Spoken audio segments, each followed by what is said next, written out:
नमस्कार दोस्तों। आज 2 अक्टूबर है और गांधी जयंती है।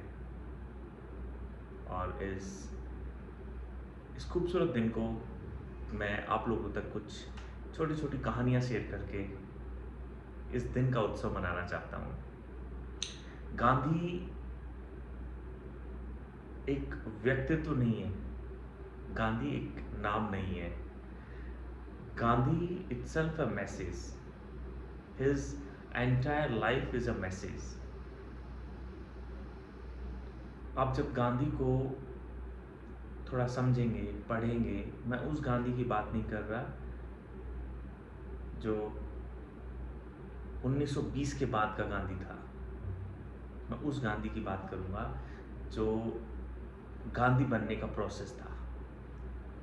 एक लड़का, एक जवान लड़का अपनी अपनी पढ़ाई के लिए यूके जाता है। यूके आज के दिन के हिसाब का यूके नहीं है। ऐसा यूके नहीं कि चलो आज एक छोटा सा लोन लिया और यूके चले गए। वो यूके जो हमारा बॉस था एक टाइम पे, वो यूके जो इंडिया को रूल करता था। इंडियंस गुलाम थे उनके। तो आप एक गुलाम कंट्री से निकलकर आप यूके जा रहे हैं पढ़ने, तो आप सोच के देखिए कि यूके में रहने वाले लोगों के दिमाग में या उनके उनके पर्सपेक्टिव में एक इंडियन किस तरीके से जीता होगा, रहता होगा। बहुत बार ऐसा भी हुआ है कि उन्होंने उनकी उनकी लड़ाइयाँ हुई हैं बहुत सारी। पुलिस वालों ने कई बार उनको पीटा है। मैंने उनकी एक बुक पढ़ी थी, मैं उस बुक को हर जगह हर बार रिकमेंड करता हूँ। और वो उनकी जीवनी है, the biography of Gandhi. My my experiment to something. So Gandhi की जो बायोग्राफी है वो मैं उसकी बात कर रहा हूँ। तो उसमें उन्होंने जिक्र किया है। और आप जब उस गांधी की उस बायोग्राफी को पढ़ेंगे, गांधी की जीवनी को समझेंगे, कैसे एक लड़का जब इंडिया से निकलकर यूके जा रहा है, उसके दिमाग में क्या होगा, उनके घर वालों के दिमाग में क्या होगा, उसकी माँ के दिमाग में क्या होगा। माँ ने तो बहुत सारी कस्में दिलवा ली कि वहाँ पे मांस नहीं खाएगा, लड़की किसी भी लड़की से शादी नहीं करेगा, ब्ला ब्ला ब्ला ब्ला ब्ला।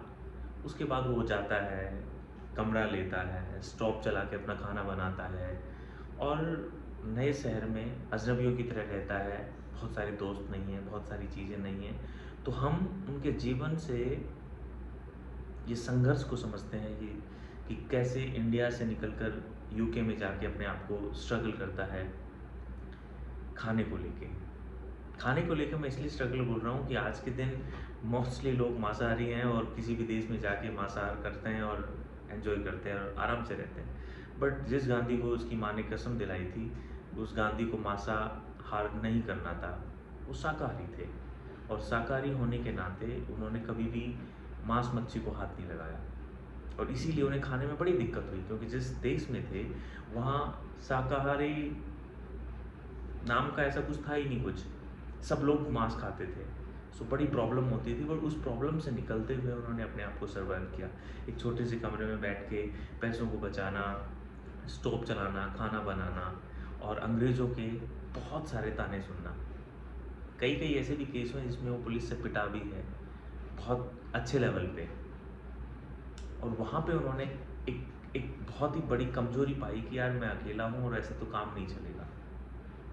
इससे पहले का गांधी एक नॉर्मल लड़का था, सबकी तरह का।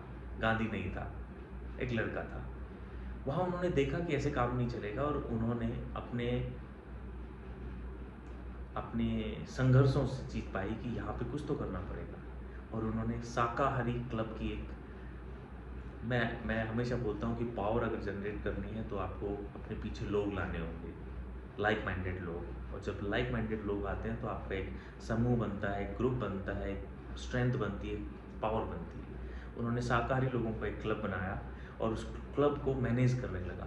तो उस क्लब को मैनेज करते करते उसके पास मैनेजमेंट स्किल्स आ गई। उनको कम्युनिकेट करते करते उनके पास एक निपुण वक्ता वाली पावर आ गई। और उस पूरे क्लब को, उस ग्रुप को मैनेज करते हुए उनके पास बहुत सारी ऐसी स्किल्स आ गई जो शायद हम स्कूल में या कॉलेज में नहीं सीखते हैं। और इन्हीं स्किल्स की वजह से गांधी एक अच्छा वक्ता बना, एक अच्छा रिसर्चर बना, एक अच्छा रीडर बना, एक अच्छा लीडर बना। और धीरे धीरे करके उनके पास, उनके ग्रुप में 300-400 लोग इकट्ठे हो गए। 300-400 लोगों की पावर उनके पास आ गई। अब उसके बाद उस ग्रुप में बिजनेसमैन भी थे, उस ग्रुप में अलग अलग कैटेगरी के लोग थे। तो ऐसे गांधी ने अपने आप को तराशा। और उसके बाद बहुत सारे ऐसे वाक़ये हुए कि कैसे वो साउथ अफ्रीका जाते हैं और किसी सिंपल से केस के लिए जाते हैं, लेकिन वहाँ जाके उन्होंने अपनी इम्पोर्टेंस दिखाई। और वहाँ ऑलरेडी रह रहे इंडियंस का जो कुछ केस चल रहे थे वहाँ पे सर्वाइवल को लेके, उसमें अपना इम्पोर्टेंट रोल प्ले किया। और वहाँ के पैसे वाले इंडियंस ने उन्हें रहने को दिया, उन्हें उन्हें खाने को दिया, उन्हें कहा कि आप यहाँ रुकें और अपनी जो भी सर्विसेज हैं, जो कानूनी सर्विसेज हैं, उसमें आप हमें हेल्प करें। उन्होंने वहाँ इंडियंस को बहुत हेल्प की। इवन ऐसे ऐसे केस सुलझाए जो बड़े लंबे तरीके से फंसे हुए थे। तो वहाँ पे उन्होंने खूब अपने आप को तराशा, वहाँ जाके उन्होंने अपने आप को प्रूव किया। और वहाँ से आने के बाद गांधी इंडिया को विजिट करता है, समझता है, यहाँ के भौगोलिक स्ट्रक्चर को समझता है या पॉलिटिकल स्ट्रक्चर को समझता है। और ये समझते हुए आगे बढ़ते हुए चीज़ों को लेके चलता है। तो मैं गांधी के बनने के प्रोसेस में ज़्यादा इंटरेस्टेड हूँ। गांधी बनने के बाद क्या करते हैं, क्या डिसीजन लेते हैं, ये उनका अपना है। मैं हमेशा फोकस करता हूँ कि कैसे हम प्रोसेस पे फोकस करके उसके बनने के प्रोसेस को समझते हैं। तो गांधी की इस बुक ने, गांधी के विचारों ने, गांधी के इस प्रोसेस ने मुझे बहुत कुछ सिखाया। और इस पर्सनैलिटी के थ्रू मैंने वो सब सीखा, वो जाना।